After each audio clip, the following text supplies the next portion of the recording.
Abdul Rahman HSC officer FCCL तो डेरा गाजी खान तो।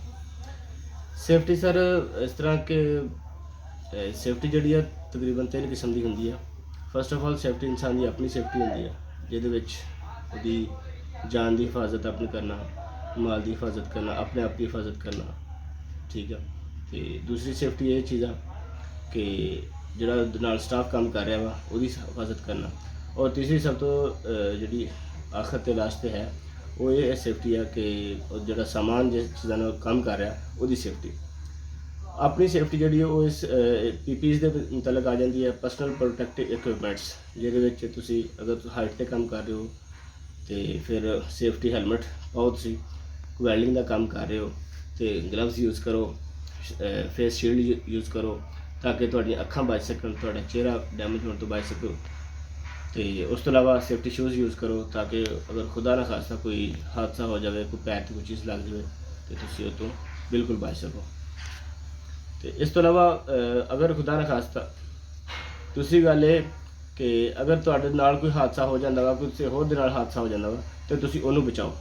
अगर तुसी उद तक रसाई हासिल कर सकते हो तो ठीक, अदरवाइज तुसी अपने सीनियर स्टाफ नाल रब्ता करो, ठीक है। ये होंदी है दूसरी किस्म।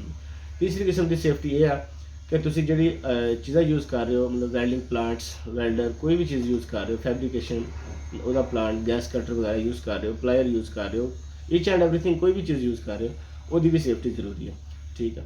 क्योंकि उहदे नाल तुसी काम करना, उहदे नाल तुसी रोज़गार कमाना, उसकी भी सेफ्टी जरूरी है। सेफ्टी दे विच जिहड़े नुकसानात होंदे ने, क्यों होंदे ने, किस तरह होंदे ने। कुछ लोग इस तरह के होंदे ने कि मतलब वो चीज़ों नहीं जानते लेकिन फिर भी उस चीज़ में हथ पा लेंदे ने। मसलन कोई अग लग गई किसी वजह तो, इलैक्ट्रिक शाक हो गया वा, या मतलब गैस सिलेंडर के फटन की वजह तो कोई अग लग गई है, उन्होंने नहीं जानते, उसके बारे नॉलेज नहीं रखते, लेकिन वो फिर भी उस चीज़ पर काबू पाने की कोशिश करते हैं। तो इस करके वो मतलब नुकसान का बायस खुद भी बन जाते हैं, अपने नाल दूसरे भी नुकसान का बायस बनाते हैं, खुद भी बनते हैं। लिहाजा इस चीज़ तो बचना चाहिए। ज़रूरी अगर तुसी उस चीज़ के मुतलक जानते हो, अग बुझाना समझ सकते हो कि किस तरह अग बुझाई जाती है, तो फिर तुसी अग नूं बुझाओ, अदरवाइज तुसी कदे भी हाथ ना लाओ। अपने सीनियर नूं या HSC ऑफिसर नूं सेफ्टी के मुतलक जिहड़ा बंदा तुहाडे कोल हायर फायर फाइटर के मुतलक तुहाडे कोल बंदा हायर काम कर रहा तुसी उहनूं इन्फॉर्म करो ताकि वो जल्द अज जल्द जिहड़ा उस खतरात तो तुहानूं आगाही दे सके, काबू पा सके, ठीक है।